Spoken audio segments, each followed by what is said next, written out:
government, we've got LSE A.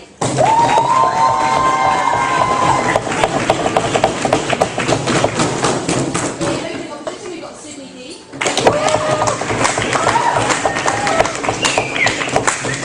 In opposing government, we've got Monash A.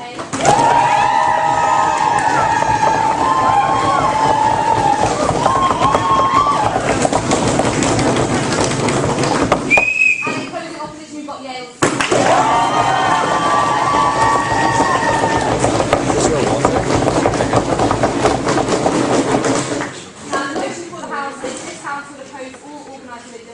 And I'd like to welcome the Prime Minister to open the case of standards.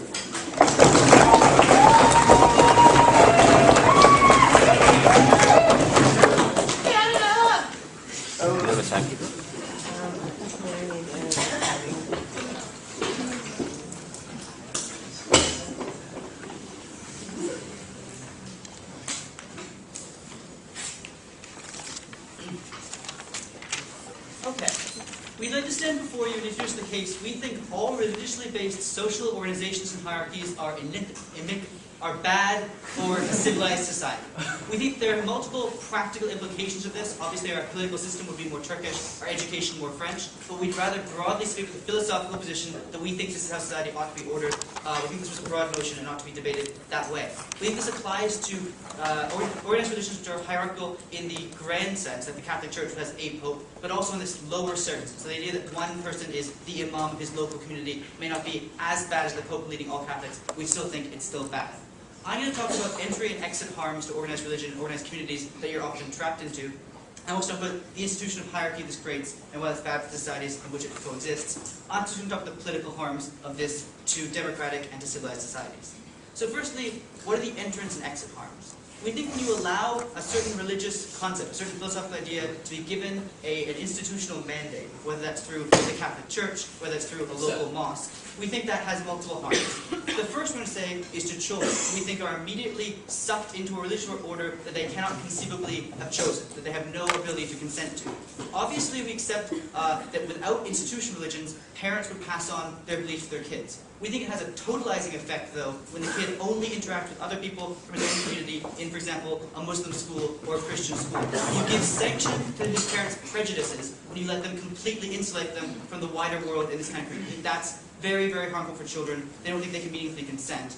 We don't think people are born with philosophical principles. It's ridiculous to say they are. No kid is born with a political view. He's not born, or she's not born, with a religious view. I think that's harmful. The second harm, we think, is the exit harms to non-believers. We don't think that people have permanent viewpoints, permanent ideas about the world is structured. People, through their life experiences, through how things go, change their ideas of how a moral order ought to be. And you create massive exit harms to them leaving a moral order they happen to be born into. We think that's incredibly unjust. So you might very reasonably be brought up a Hindu and then decide that that's complete crap, which I'm not saying is the case, but you might decide that and decide that you want to become a Christian or a Muslim. We think if you are linked into an organization where your religion is also your school, is maybe your political party, is often the way you make money, then you have harms that force you to not be able to leave. We think that forces you not to be honest to yourself. We think the most important way of evaluating a religious or any philosophical viewpoint is how well it coheres to how you think the world ought to be correct. When we create practical incentives for you to change your viewpoint, we think that's dishonest, we think that you're lying to yourself, and also lying to your God if he or she happens to exist. But the second thing I'm going to talk about is the forced belief of people who stay in religious groups for practical reasons. So we think that if you can't really choose to leave, you aren't really choosing to stay. And that means that you're being a Muslim or you're being a Christian only because you're forced into it by your order. This might be because of threat of violence. Like a lot of Muslim sex parents will actually kill you if you leave. It might be for the lower burden of you being socially ostracized. In either sense, you're forced into a political viewpoint you aren't necessarily actually believing. This is both dishonest. We also think it takes away from the importance or from the value of the faith you might otherwise have. Like you aren't actually being a real Christian. You aren't actually believing in God. You aren't being a valid follower of Jesus and so forth if you're only doing it for the practical incentives. We think your God would actually also be angry, again, if he or she happens to exist. So we think it's bad that people are locked in these models because it makes their faith, they might not have a faith, but they do have a faith, we think it devalues it. And we think that's very, very harmful. And then I'm going to talk about institutional hierarchies that this creates, the real harms it has, but I'll take the closing just before that. Okay, never mind, I will continue talking. The institutional harms, I think, fall into three categories. One, we think institutionalized religious groups often consider themselves infallible. We think there's a huge problem if you look at the Milgram prison experiment, if you look at any other social experiments. People in institutions think that they are part of a larger group. They're willing to do evil things they would never otherwise do because it isn't their fault, it's the uniform, it's the group. When the uniform of the group has God or God's sanction, that harm is hugely amplified. People don't think they're doing wrong, they never question the actions they're taking. And we think this has harms in two ways. One is like the sort of tactical scale, short-term harms. And that can be not questioning individual policies. That can be religious warfare when you think, because you're doing this in the name of your God, you don't need to question it. It can be short-term policies. It could be the fact that no one thought the Crusades might be a bad idea. Because you couldn't tell the Pope that, because the Pope was, of course, appointed by God. You can't question that. In the longer run, though, we think there are historical problems when you entrench a certain social view of the world and keep it there for thousands of years. So maybe the view that, of interaction, for example, between men and women, between straights and gays, between slaves and non-slaves, was a reasonable view of society that Christianity entrenched 2,000 years ago. Keeping that for 2,000 years is socially harmful. We think society's changed. I'll take you in a minute. We think you stop societies from changing as quickly as we want them to when you make religions able to have their say, able to institutionalize their say in how people are educated, how people are raised. Yeah. Isn't it the case that people are just as able to practice a meaningful cultural sense of religion as a spiritual one? And why isn't it that their choice to make? No, they can have a cultural and spiritual sense of religion, we think, is not necessarily harmful, but it doesn't require any institutionalized basis for that to be the case. So if you want to, for example, have a Confucian view of the world, we think that's completely fine. If that's an honest depiction of how they think the world is or ought to be ordered, that's fine. We think the moment that they are forced to believe that their children are forced to believe that, when you give incentives for them to believe that, then you devalue the choice they're making to be a Confucian, and you also create massive social harms, for example, to non-Confucians, and that's what the answer is going to talk about. So I think that's very, very harmful. I think the second thing you do when you institutionalize a hierarchy is you create people who have a reason to believe that they are the leaders of a certain group, even though they were usually chosen by highly undemocratic means. So someone who maybe is the best expert in the Quran or in the Bible thinks himself to be, reasonably speaking, the leader of, or representative of, or responsible for all the Muslims or Christians in a society. I think that's harmful. It empowers small minorities and empowers groups of people who we don't think should be empowered. But the last thing I talk about is why we think that these groups often do is corrupt and self-enriching. We think that you give people an excuse to steal a lot of money, to gather for themselves wealth and power in a non-democratic and non-meritocratic way. This can happen in an overtly dishonest way, when people just steal money for themselves. I think it does actually happen, and happened for the Catholic Church for the past 1,500 years. And I apologize for using more Christian examples than foreign ones that happen to the religion from which I came. But I think that the other thing we have is we think there's a pernicious harm that isn't dishonest when religious groups encourage spending on religious goods in very poor communities. The fact that every small village in Pakistan has a mosque before it has a school is a harm to people who we want to educate. It's harmful even if it isn't dishonest. We'd also say situations where you have, for example, Buddhist monks taking donations and living off of very poor people is very harmful. They don't mean to be dishonest, but they are a drain on society. They're taking money, and because religious people tend to be poor people, this is particularly bad for poor people in these societies. So it's very harmful that you gather wealth to a non-productive part of society, which shouldn't be the case. So we think that in principle, these organizations are always unjust. We think they harm society. We think you have harms of people entering and exiting them. We think you have harms of institutionalizing a certain hierarchy. And that's why we think that these ideas of social order are always immoral. And that's why I think they're harmful. Thank you. Opposition, second opposition is sitting the other way around. So that's why it's the other way. Okay, I'd like to welcome the first speaker now from Sydney East, open the case for the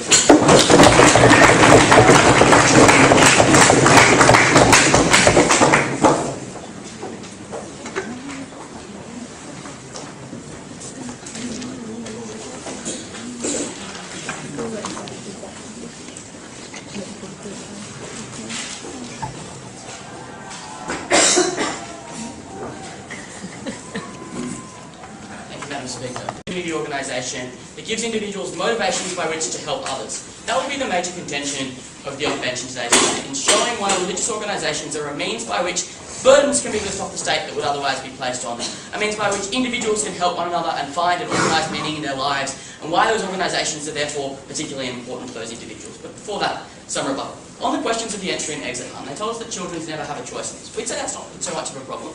Firstly, because we allow adults and their parents to make choices about the structure of their children's lives to enormous extents all the time.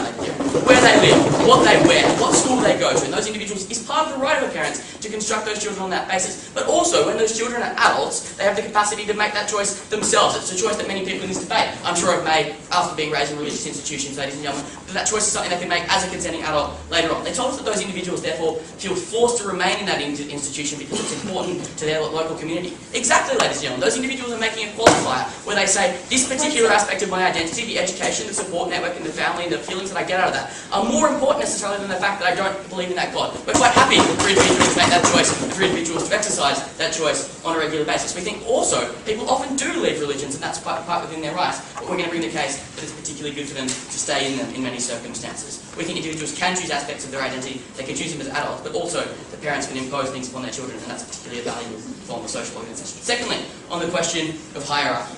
We'd say that individuals do regularly question the kind of organisation and what religions oblige them to do. They brought us the example of the institutionalisation of slavery, and it was actually when the Northern churches organised and made a convincing statement in 1861 that they opposed the institution of slavery, that they encouraged many people to fight for the North, ladies and gentlemen. It's an important motivator for people to have moral senses about what they should do and what causes they should support. More on that later. Finally, we'd say that the margins of any group are going to be extreme, but the majority of religious people and the majority of religious adherents are generally quite peaceful, quite moral, and quite individual that contribute to society. More on that later. Finally, on the question of the values of leaders. We'd say, well, the idea that these leaders are undemocratic is something that people at that institution regularly consent to.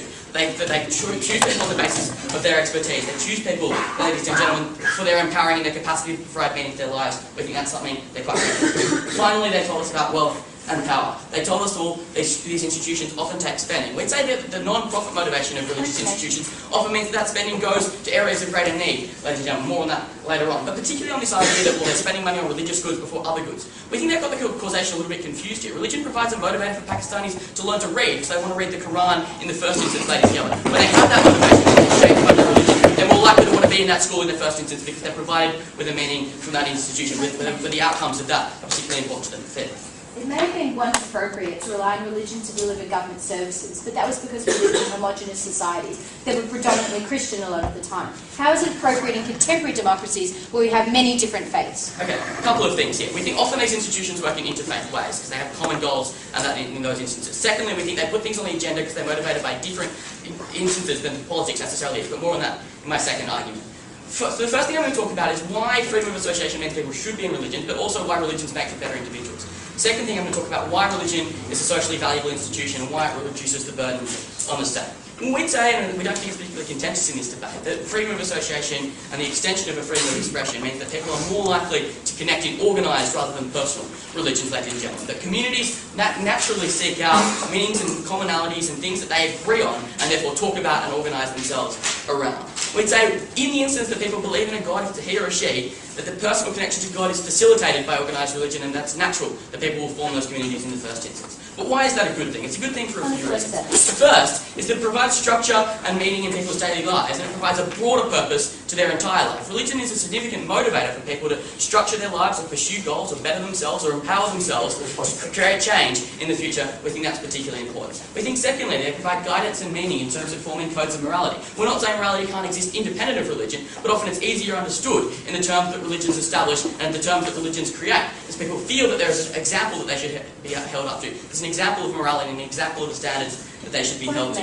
We think that these individuals who are more engaged and self-aware about the world around them and what morality means and what they're doing to other people when they do those things, we think that is particularly important for those individuals, and we're quite happy for them to adopt those religions. So that leads to better individuals. Secondly though, why religion is a socially valuable institution, and this speaks to exactly what Fiona asked in a point of information.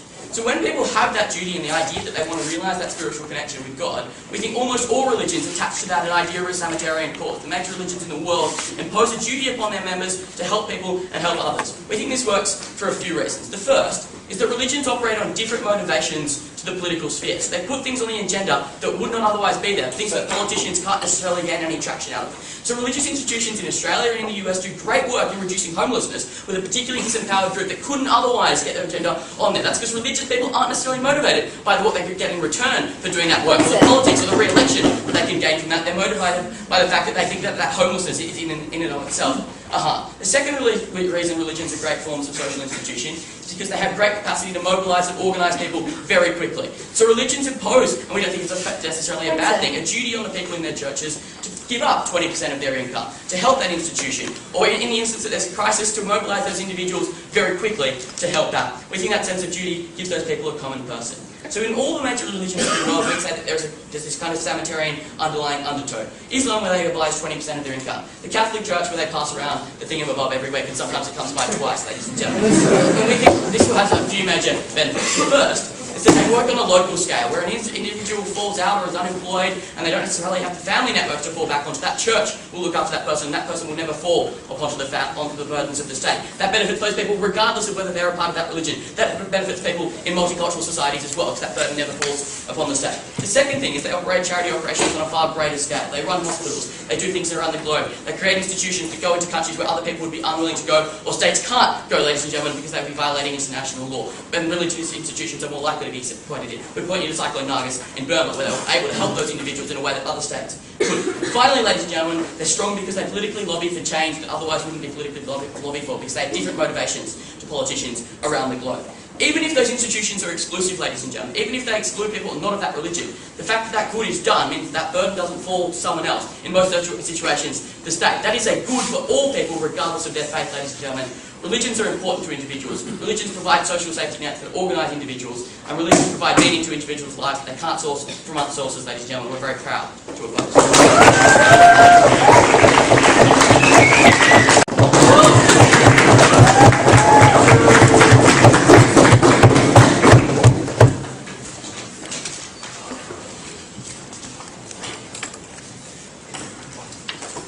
Thank you, Madam Speaker. Now, I'm basically going to talk to you about four things. I'm going to talk to you about one, this idea we got from them, that you need this as a form of basically creating morality and allowing people to be charitable and helpful. I'm going to talk to you basically about children. I'm going to talk to you about all the social services they claim religion provides. And I'm going to talk to you about morality, where we think it should come from, why we think it coming from organized religion isn't necessarily a bad thing. And then I'm going to talk to you about the political implications of organized religion, how to promote dysfunctional political systems in which people prioritize the profane, the sacred over the profane, and consequently end up leading to bad policies. One, they said we need religion to motivate people to do good things, to be charitable. We have 5 responses to this. One, they never told us why this is specific to organized religion. If the Quran or the Bible says be charitable, why does the Pope have to tell you to do it, and why does that have to be taught in a mosque as opposed to at home? 2, we think this encourages people to prioritize their own community over all other communities. Consequently, we think even though you might be being charitable, you're only probably being charitable to, say, Muslims on Eid, as opposed to the wider community in general. Thirdly, we basically tell you that, look, we don't think it's a morally commendable thing when you're being charitable because you're being threatened with punishment if a consequence if you're not. We think it's a much more morally commendable action if you basically do good things to help other people. 4, we think a lot of morality and helping other people comes from empathy. Our fundamental capacity as human beings to put ourselves in other people's shoes, see their suffering, and try and reach out for it and try and ameliorate and mitigate it. We think that's a good thing. 5, we think this encourages you to give money to religious organizations which often don't use that charity in the best way. We point to the Catholic Church in Africa doing HIV work which is focusing almost solely on abstinence and not on prevention. And 6, we would say that statistically, atheist communities or European communities which tend to be 90%, non-believers tend to be leading contributors in terms of meeting the Millennium Development Goals and giving aid. We don't think it's something specific to religion, and especially to organized religion. 2, they came up and talked about children. And they said parents will inherently pass on values to their children. We say 2 things to this. One, yeah, we accept that. Our problem is when the values your parents teach you are sort of like totalized in society. When you're not only getting the same information at home, but when you enter the public sphere, you're not provided with an alternate conception of morality. A secular space where you can reflect on your own beliefs, on your parents' beliefs, but you're presented with the totality of the religious experience. That your parents' faith is the pervasive faith in the public sphere. That reinforces it, that makes it total. And secondly, we tell you it makes it very difficult for you to challenge it. If basically I'm an atheist and my parents were both Muslim, I can challenge that, but it becomes incredibly difficult for me when my entire social life, my social existence is organized on religious and communal lines. When the mosque is the center of social activity. When religious scholars are the most respected people in society. When fasting and things are things which you are commended for not doing. We think it traps you, it entrenches you, and it undermines your freedom as an actor. Thirdly, they talked about we need this to provide social services. The example they gave was that people in madrasas learn how to read. The problem is they learn how to read classical Arabic, they don't know how to actually speak it, understand it, or learn how to read in madrasas and not women. So even in that sense, it's not necessarily a good thing. But thirdly, we tell you that fundamentally, since the dawn of secularization and modernization, religion's become more and more insular because it feels itself surrounded by a sort of like a secular space and consequently emphasizes it over all other things. That's the problem with madrasas. They teach you that the Quran is fundamental, everything else is secondary. We think this is a fundamental stepping stone to generally divisive sectarian politics and all forms of radicalism. Because in order to accept that, you need to accept the totality of faith in the public sphere. That's what we're against. Finally, I want to talk to you about exactly on the divisiveness of religion. We accept that, not right now, we accept basically that individuals in society make connections, make barriers between them. We accept that on a family level, on a fundamental level. We think religion divides society too much because it separates into different opposing organized communities, each professing and claiming the truth. That's really bad, and I'm going to tell you why for 3 reasons. No thanks. 1, we think it, and this is my sort of positive matter. We say 1, it hurts multiculturalism. For the last 300 years, we've moved away from a formalization of the world which was based primarily on empires, on ethnicities, on racial sort of division. In Westphalia, we accepted sort of the premise of the state, and now we exist in communities which are organized fundamentally on a national level. We think religious organization in many forms is anachronistic. It comes from a former past which we generally don't agree with, and we think it's particularly pernicious in multicultural communities since it emphasizes belonging first not to the nation, not to the needs of the nation, but a niche community within the nation. We think that leads to divisive, conflictual politics, it leads to bad decisions being made, and we don't think it's a good thing. Secondly, yeah, you guys. Earlier in your speech, you claimed that when confronted with large secularism, religion only becomes more extreme. If that's the case, then without the presence of organized religion, won't that exact same outcome of extremism There's be more a present? little distinction there. We told you that religious organizations in the context of a public sphere tend to emphasize themselves over the public sphere. We tell you parents don't do that because they teach you particularistic values for your own being, and when you enter a public sphere, if it's as neutral as possible for them, we think that's a good thing. We tell you that in nearly every single society, organized religion is always much more extreme than individual and personal ones. We think it's not just some random aberration that happens. And the example about madrasas is something which we see as a normal trend in this world. We don't think it's somehow that just because you accept organized religions, all of a sudden they'll become more moderate and tolerant, since we've accepted them for the last thousands of years and they haven't. Consequently, we don't think that really makes sense. But more importantly, on politics, we tell you for 2 reasons religion is really dangerous in politics. 1, we tell you often people in third world countries vote for a party simply because it professes faith in a religion. Parties like Jamaat-e-Islam, we say vote for us or God will punish you. We think, especially in illiterate communities, this leads to bad decisions about politics. But secondly, we tell you that often it emphasizes sort of the sacred over the profane and over the real. We think politics is all about the material world, benefiting conditions in the material world, not about voting for a party who you think can provide you either spiritual salvation or generally more reflective of some organizational moral code that you might adhere to. And finally, we think it can be in many ways exploitative by sidelining the problems of this world for spiritual concerns. We say you can have spiritual concerns when you're in your house, when you're in your private realm. I can think about what will happen to me after I die. I can dream about salvation, redemption. I can try and argue with whether God exists or not. But when you're in the public sphere, you have a responsibility to society. And you have to prioritize the material wealth of the real world. We don't think organizations which emphasize something on a metaphysical plane fundamentally impede and make that difficult. Consequently, we think religious organizations are not good. We tell you they're divisive, we tell you they're harmful, they're entrapping, and they're bad. And we also tell you that all the benefits that they talked about can happen in other and better ways. And for these reasons, we are very proud.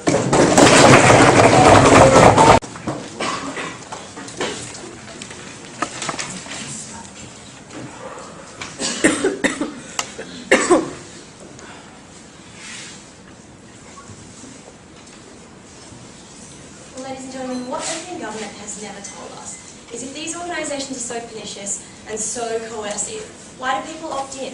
Why do people around the world subscribe to these organisations, and why do they stick by them throughout their lives? Why do they turn to them in their times of need, and why do they trust them to deliver them to salvation? Ladies and gentlemen, the reason for that is that organisations are spirituality made real.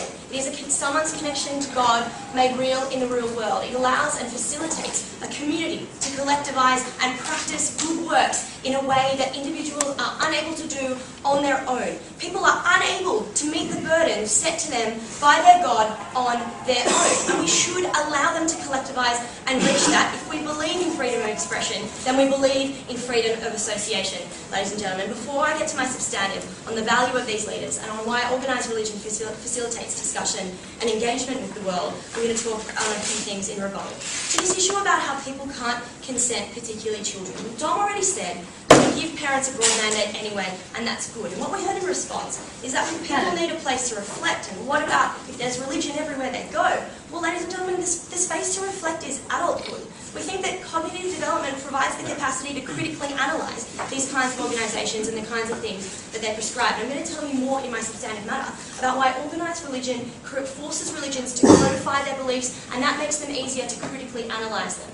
They then said that children become insulated and they don't get exposed to other children. Well, first of all, even if that's true, even if that is the case, that children will never encounter anyone else in their life with a value system different to theirs. We say that it is value structures propounded by religious organisations that preference tolerance over intolerance, that advocate empathy over apathy, that imbue its adherents with a Samaritarian spirit, and that leads me to my next point of rebuttal, which is why organised religions are necessary to do good works. So when I asked a POI about why cultural religious practices are less valid than spiritual ones, what we heard is that they don't depend on organisations, and that's not true for three reasons. The first is that good works and the realisation of those good works do depend on organisations because they give people the capacity to collectivise, to organise economies of scale, to become more efficient and to more effectively realise the goals that their God has set for them. Those goals are socially valuable and we will allow people to meet them in whatever way they choose to. The next thing they said is that they prioritise their own community. Well, boo-hoo, ladies and gentlemen. They're the ones who live in that community. That is the community, that is their home, that is the community that they are more than capable of defending and serving. The final thing that they told us is that it's not morally commendable where there's a threat of punishment. First of all, we say that that's not the starting point of religion. The threat of punishment is not the main tool that is used to incentivise people to do these kinds of good works. And secondly, we say a hospital is better than no hospital, regardless of the motivations of the people who built it. The next thing that they said is that we should be empathetic, ladies and gentlemen, and religions discourage that. We're already told you about, for instance, the New Testament, how Jesus sat down with the whore, how Jesus washed the feet of a servant. We think that that message is empathetic, and that message is propounded by religious organisations. They finally said that the church is doing a lot of damage in Africa in the fight against HIV. Don already explained why it's important to allow charities the capacity to enter states where states can't enter themselves. But also, these communities often don't have anyone else there. They are the only source of externality that is able to provide them with any information, and again, we say some is better than none. Information. Surely the reason why people turn to religion is the very logic that you asserted, that they have an exclusive line to God, and that is held over the head of people who are desperate and are looking for hope. We think that people are able to make the choice to engage with spirituality or not.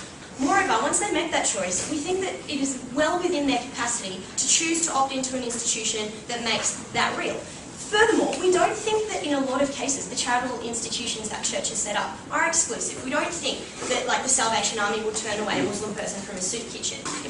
Moreover, they don't even ask, ladies and gentlemen. We think that a lot of the good works aren't exclusive and it's not holding poor people to ransom in the way that you suggest. No thanks. The next thing that we heard is that being infallibility is generally bad. And ladies and gentlemen, we allow people to hold absolute faith in a variety of things, in science, in a political party, in a sporting team, ladies and gentlemen. Absolute faith and the infallibility in that faith is not in itself inherently bad, and we should allow them to practice that. Moreover, we say that their point about how organised religion facilitates corruption was just a furphy in this debate, ladies and gentlemen. Governments are corrupt, corporations are corrupt. We don't think that there's any inherent increased risk of corruption when you organise religion. The next thing that they told us is that organised religion encourages radicalism. Well, the problem with that is that organised religion equips people with the skills they need later to be critical. It equips people with skills like critical analysis, like community engagement, like discussion, and that leads me nicely to my substantive matter. So first I'm going to tell you what the value of these leaders are in communities, but first I'll tell you. Do you actually think being educated in the madrasa equips you to criticize the Quran for possibly being wrong? Do you actually think that not being educated at all will give someone any capacity to criticize anything in their later lives and give any engagement to the kinds of things that you want people to achieve? The answer is no, ladies and gentlemen. In instances where organised religion is the only place for people to turn, we are happy for that to be the case. So, what are the value of these kinds of leaders? Well, firstly, we say, especially to the politically disenfranchised. We say that in disadvantaged communities, particularly in inner city areas of urban New York, like in Harlem, a political leader is often defunct or meaningless to the everyday lives of that community. In the instance that they can turn to a pastor for moral guidance, in the instance that they can lobby their pastor for a certain problem that's affecting their community, we think that's a positive thing, and it brings those people in from the cold. In response, they said, well, that's not democratic. Well, that just undermines people's capacity to opt in to a value system, to consent to that value system. And in the instance where there is no alternative for these for people to turn to, we're happy for them to turn to their pastor. The next thing that we say is that these leaders are necessarily consultative and empower these groups, right? These aren't dictators that don't talk to their congregation. It is a massive plank of religious organisation that congregations not only commune, but they commune with their leader. They engage in things like confession. They talk to their leaders about things that affect their lives in a way that politicians aren't able to deal with. The next thing, in response, they said, well, they don't engage with real politics, but Dom already explained why real politics aren't the be-all and end-all, why homeless people can't lobby for themselves, why in many cases religious groups get disenfranchised people on the agenda. The next thing that we say as standards is that organisations facilitate discussion and engagement. I already flagged that forcing a religious or moral code to codify and institutionalise itself facilitates the criticism of that. So instead of just saying, like mum and dad said this, children are able to say, this is a set of rules, and now that I'm an adult, I'm able to critically analyse those in a way that's valuable and in a way that's good for social development. Moreover, churches can change their stances and they do so from the grassroots. People opt in, ladies and gentlemen, because they get a value from these organisations, because they should have the freedom to do so. I'm very proud to King the case for Monash.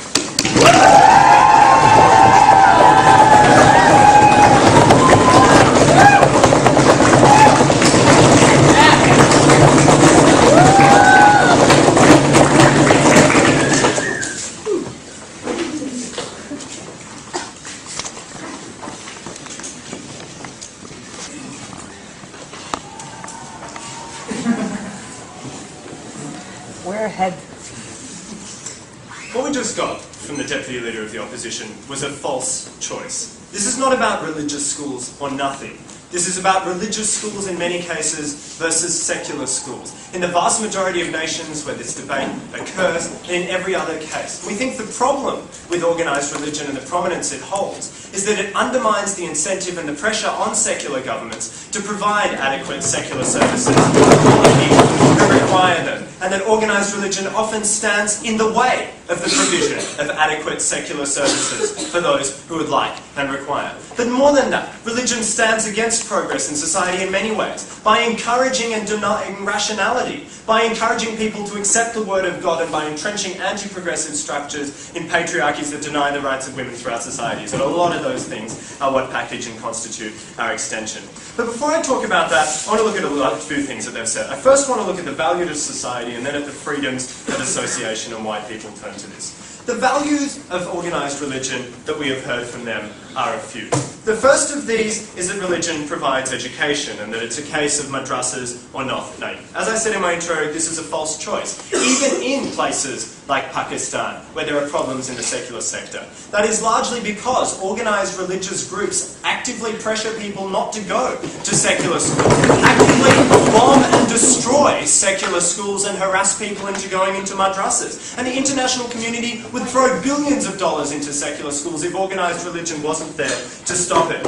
Secondly, they told us that actually organised religion is providing a consultative and empowering process for people within it. And their example of that was that people commune with their priests and imams, and that they confess to them.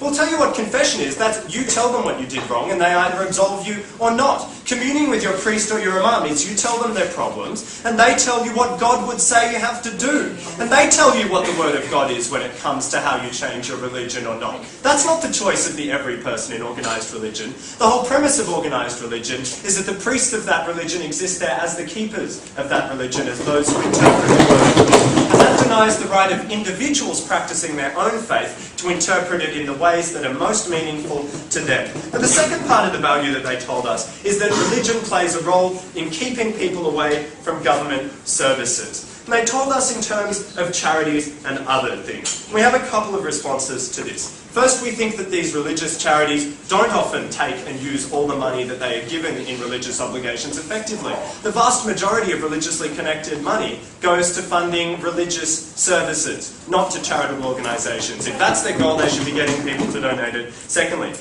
they are often deliberately exclusive, and the Salvation Army is the exception, not the rule. But even the glorious Salvation Army is discriminatory in only allowing volunteers who are Christian to serve within their ranks. Don't be fooled by this myth. Thirdly, we think the problem is that it almost always comes with pernicious messages, as in the case of condoms in Africa, in counselling people away from abortions that they desperately want and desperately need, and refusing to provide them in Catholic hospitals in America.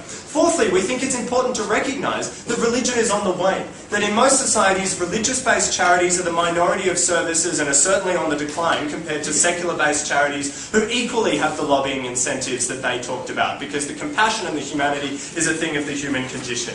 And finally, we think at the end of the day, that when recognising that religion is on the down anyway, the quicker that government recognises that it needs to do more to provide those services, the better. So, and quickly, in terms of freedom of association, she said, oh, well, you know, we should let people do it. Clearly they're making a free choice. Why else do people stick with religion? Why else do they turn to it? I don't know. Maybe because they've been indoctrinated from childhood. You should consider that in the harms that they have. At the end of the day, we need to consider that when we're looking at these issues. So what I want to talk about here is about how organised religion inherently damages society. Do you think individuals with a community-minded spirit are more likely to advocate for state services than the kind of selfish individuals your case provides? Okay, you note that we actually don't think that humanistic non-members of organised religion are not selfish, right? There is nothing about being religion that means that you have exclusivity over compassion. And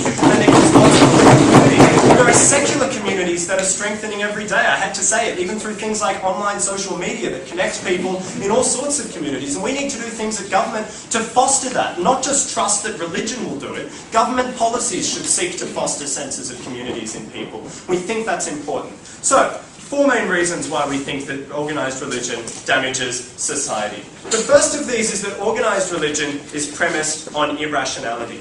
And we think that democracy, as it stands, is about as much as possible ensuring rational understanding at the time that people make decisions.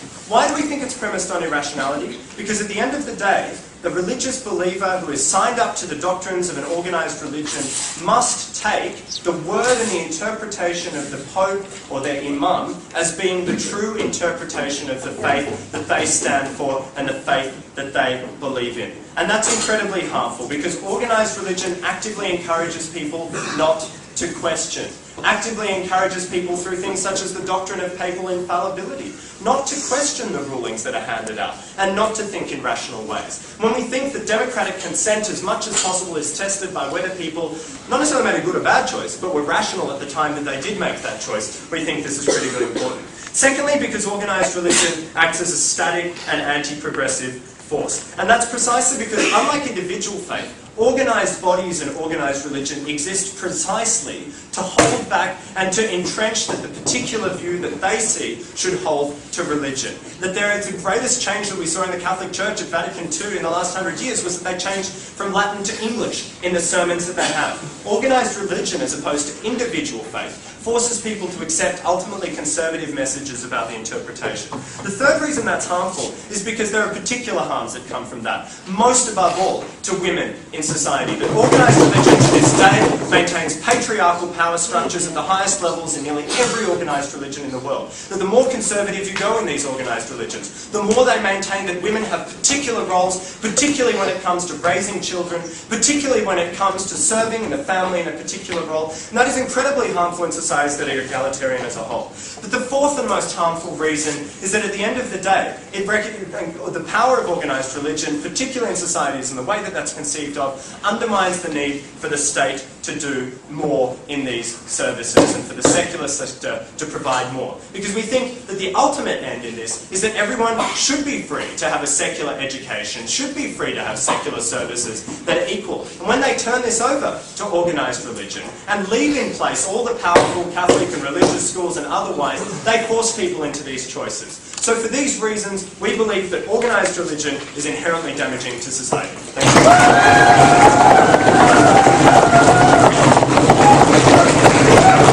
Opposition to clearly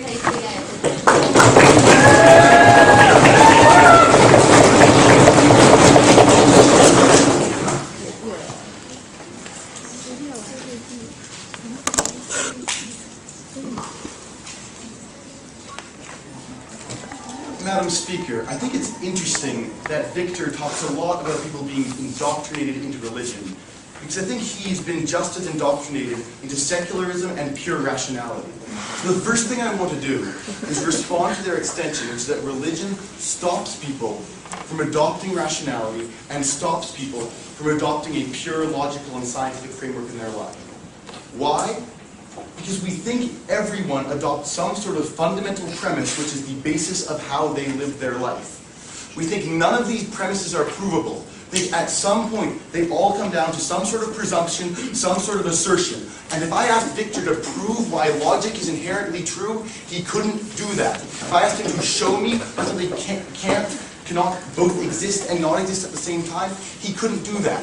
But every single person lives their life with the presumption of certain premises. And all Victor did was come up here and assert that certain premises are better than others. Assert that the premise of rationality, assert that the premise of is fundamentally better than the premise of believing in a God.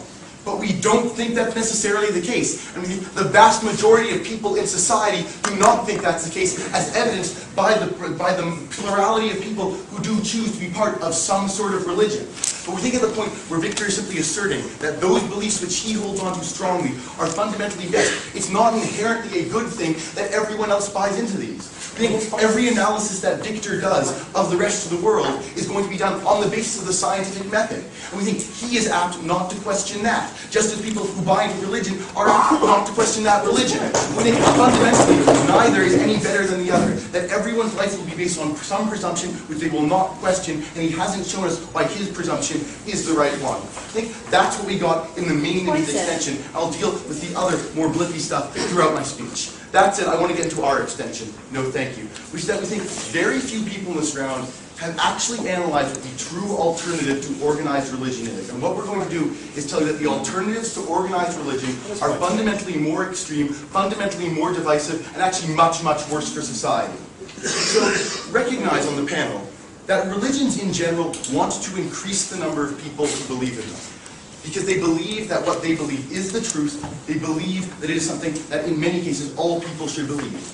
As such, there is an inherently moderating influence on these organizations. Because the Pope and the Catholic Church recognizes that he wants people to maintain their Catholicism, recognizes that he wants people to believe very strongly. That's actually why we've seen some more moderate positions being taken by the Catholic Church in recent years. They've made large organized religions in order to maintain the structure which they have set up. They actually want to attract people.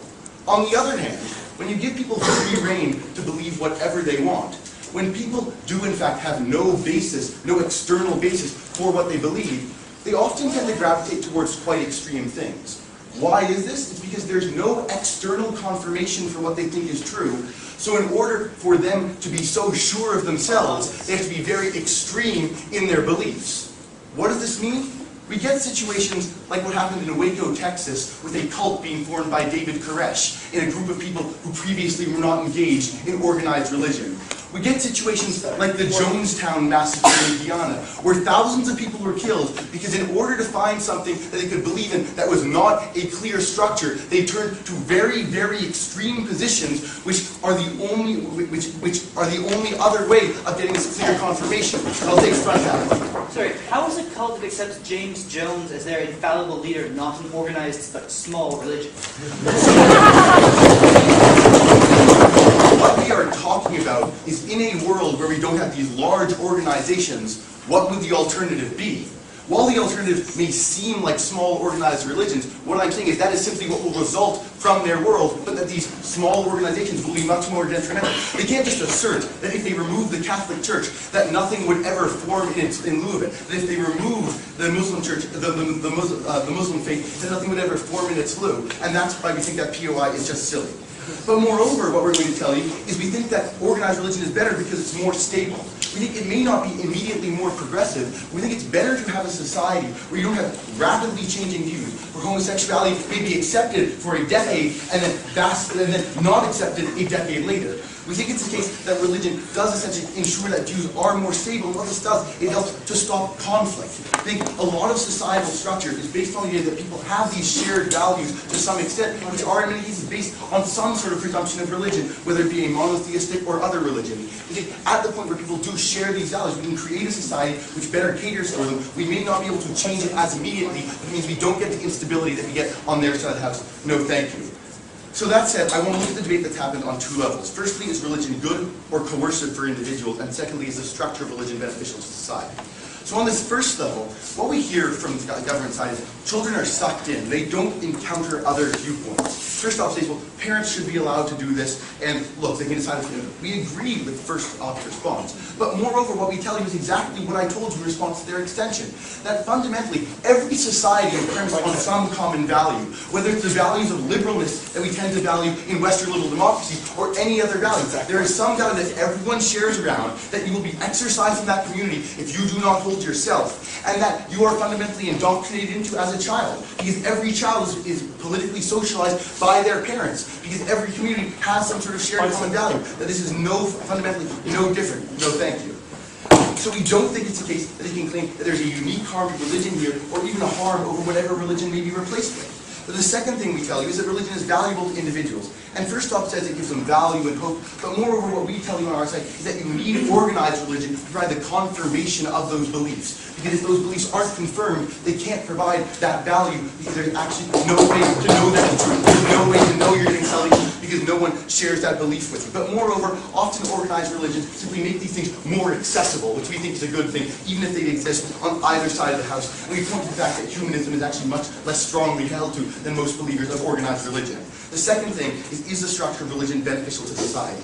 We talk a lot about charity, but I think what they confuse is, firstly, they only want to talk about the most extreme religions. I think, in fact, the most mainstream religions are ones that tend to be fairly accepting, fairly diverse, and ones which tend to actually give their services to everyone. Like, they give you the example of the Salvation Army as the exception, but it's also a huge exception. And most of the biggest organizations are freaking huge, like the Salvation Army, because people want to go to those ones which are accepting. But moreover, what we tell you is they're confusing the seeking of power with religion. We tell you on our side of the house that in the absence of religion, people will find other ways to seek power, look at Rwanda, that none of this is meaningfully unique to their side. And if they remove this religion, we don't think you're going to get meaningful change. We're very proud to oppose. The final speaker from Monash can conclude the case for the government.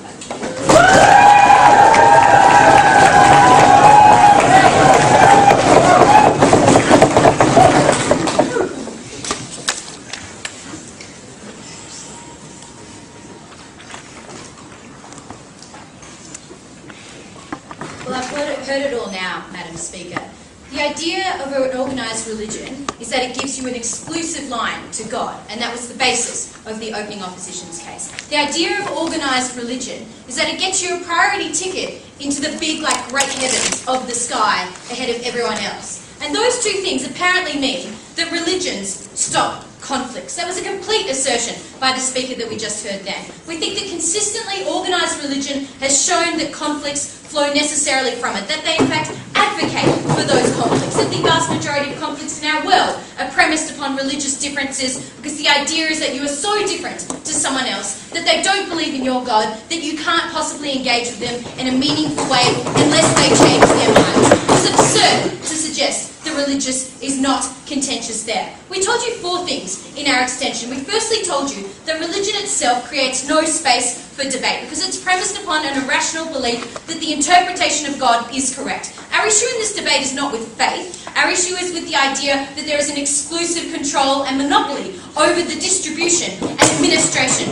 of that faith. The second thing we told you is that these religions are static and anti-progressive, and then that means that that's inappropriate in the context of progressive democracies that are increasingly diverse, and there wasn't an engagement with that idea. The third thing we told you is that these 2 things accumulate into particular harms that disproportionately affects groups like women. And the assertion that the Catholic Church is progressive is absurd. The Catholic Church is not progressive. Anglicans and other groups that split off from the Catholic Church are moderately more progressive, but are still probably not the biggest fans of women going out into the workforce and not being great baby machines. The fourth thing that we told you is that this undermines the incentive for governments to provide services here. And we're not okay with the idea that religions have a monopoly on this, especially in the context of democracies. Those are important things to remember, and now I want to look at three things. I firstly want to look at the idea that we heard from the speaker then. Is faith okay or not? And hot tip, we believe faith is okay, but how you characterise it is inaccurate. The second thing that I want to look at is apparently all the practical good that religions do in an organised fashion.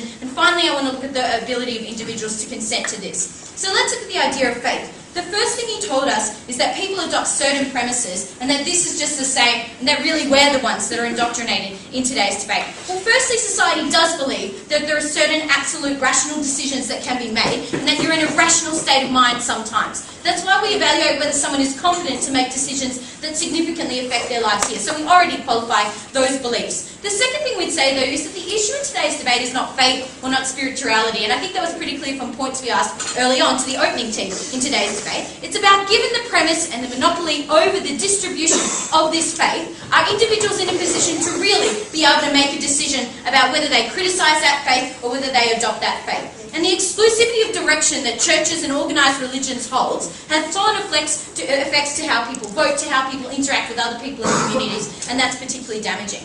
Then we heard this idea that actually religions are quite progressive because they want more followers, therefore they moderate their interests. Well, that was a complete assertion. We don't think the Catholic Church is progressive. We think some people were attempting to change the Catholic Church and had to go and start their own little party on the side because there was no scope within that dominant religion, which is still overwhelmingly dominant, in order to create that type of change there. And the final idea that we heard is that you need to give the masses guidance because otherwise this will lead to extremism like Waco. Well, firstly, it's really obvious that those types of extremism occur in the context of organised religion, in the context of people who don't feel that they are extreme enough and criticise the presence of organised religions. We'd much rather prefer a world where we have decentralised interests there. Yes, sir? The thing that the major harms of religion is that it divides people.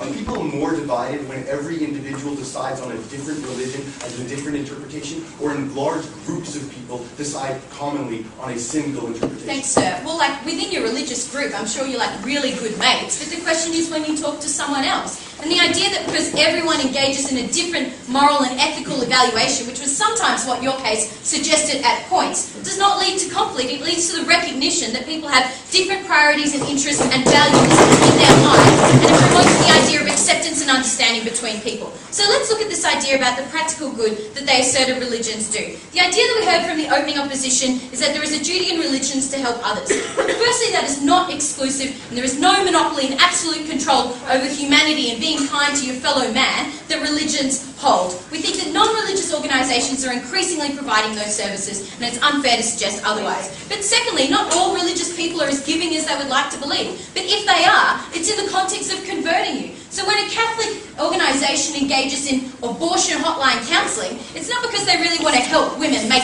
the appropriate decision about whether they want to have an abortion. It's because they want to prevent what they feel is an ultimate death of a life. We don't think that they are actually as altruistic as you characterise them to be in this debate. Even if they were, we think it's inappropriate in the context of democracies, where individuals, even if they're not, the perception is from individuals that even if these religious groups aren't biased, the perception is that they are. And this disencourages people from engaging with state services when they feel that they're just going to be calling up a Catholic hotline that's going to make them feel bad for having unprotected sex or sex itself that led to a pregnancy here. We told you very clearly in our extension that this undermines the incentive for governments to provide services, and that's damaging and not sustainable. The other idea that we then heard is that these groups are progressive, that they're accountable, that, hey, we'll talk to you. Well, come on, Mr. Speaker, come on, Madam Speaker. Religion is about absolute moral codes, and they acknowledge that in their evaluation, because it's about the godly authority that you have, and that in turn undermines the ability to question that authority, because you're questioning the word of God here.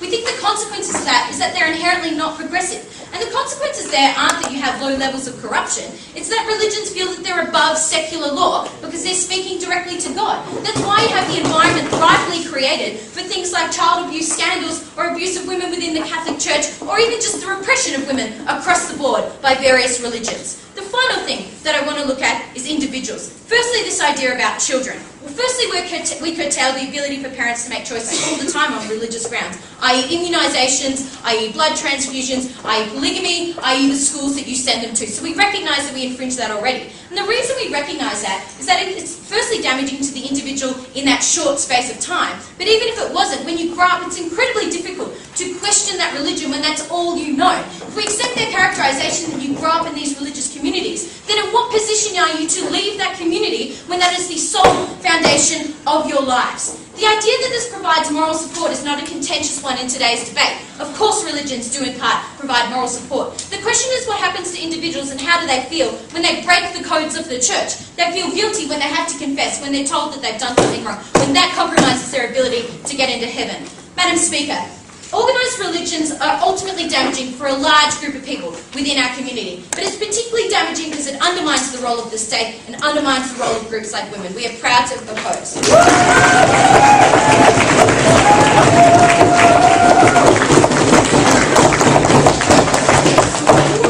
I don't repeat the case. The officers invited and the debate is over.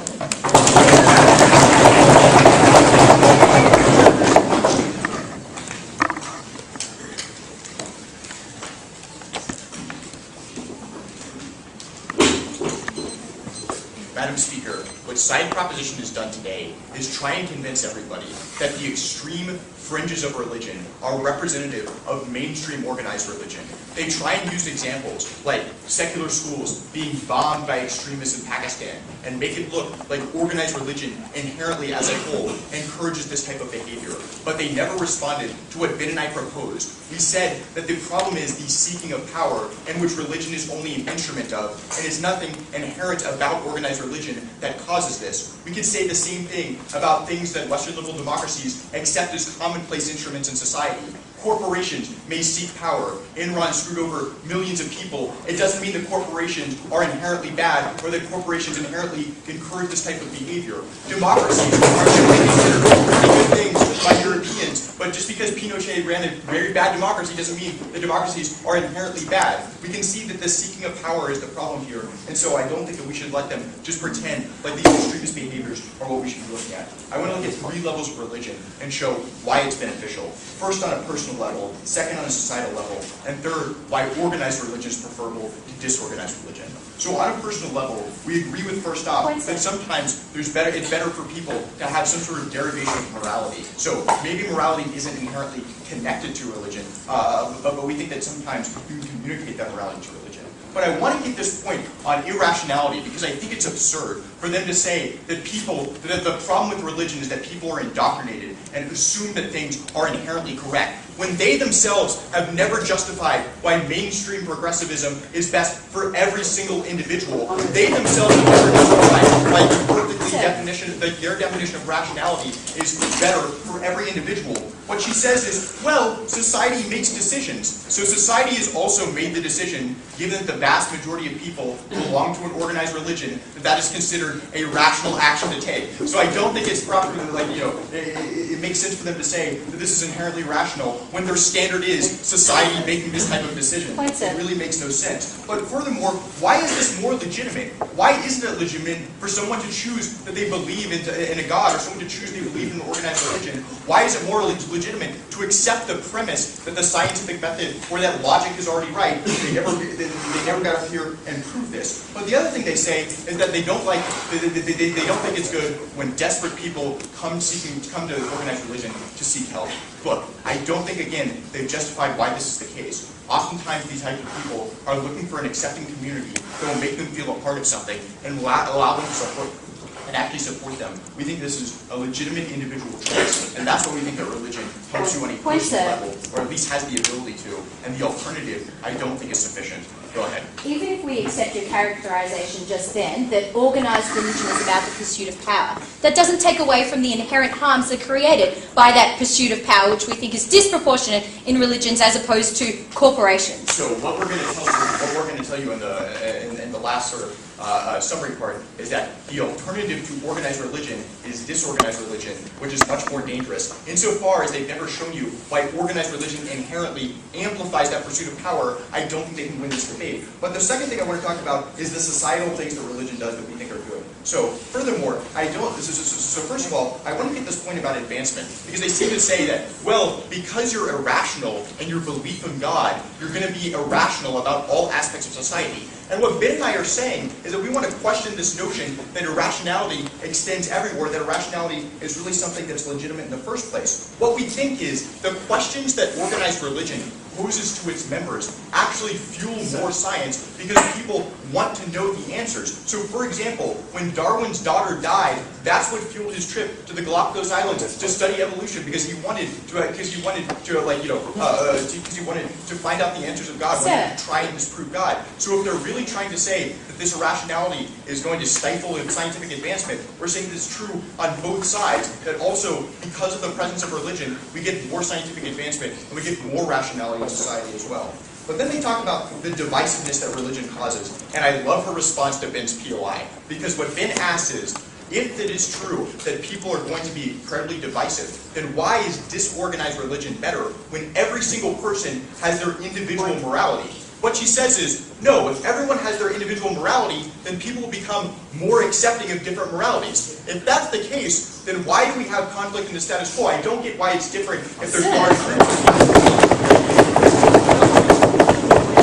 It's comparatively better on our side of the house, because what we're doing is forming large groups of people that actually agree on individual morality and that actually agree on these issues. So it makes no sense for them to say that Muslims and Christians will continue to fight, but individual Christians with largely different perceptions of their faith will not fight for literally an incoherent reason. But furthermore, we tell you that because religion doesn't inherently have this, it doesn't inherently solve the problem of divisiveness, I think it will just be replaced with more divisiveness based on arbitrary factors. Like we see things like genocide all the time. The Hutus and the Tutsis in Rwanda was based on this divisiveness because they themselves tell you why this is the case. They say it's because they don't like accepting people that are different than you. Religion doesn't change that. That's just something that's inherent to the human condition. And they never show you why it's better on their side of the house. I think that's a problem for them. But furthermore, they say that the religion stifles secular charities. And again, they bring up this example of bombings in Pakistan. Look, it is true that there are extremist examples on both sides of the house. But what we think is religion provides an outlet for people that incentivizes them to actually do good works in society.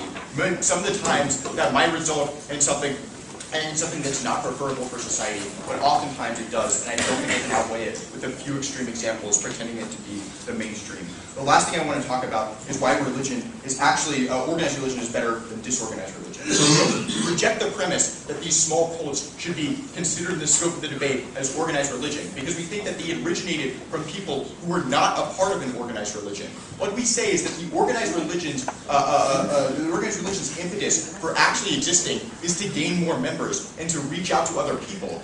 With that in mind, we see that as society advances, they also tend to moderate. Like the Pope recently, changing his stance on condoms in Africa, I think that's an example that never was. The fact that as you moderate more quickly, then you're going to prevent these extremist fringe groups from branching off of these organized religion, because the alternative is that everyone has their own individual morality. And when you have to convince something of yourself, you tend to be more extremist because you don't have any external source to look to. You don't have any guidance to look to. So on all of these grounds, we are incredibly proud of this.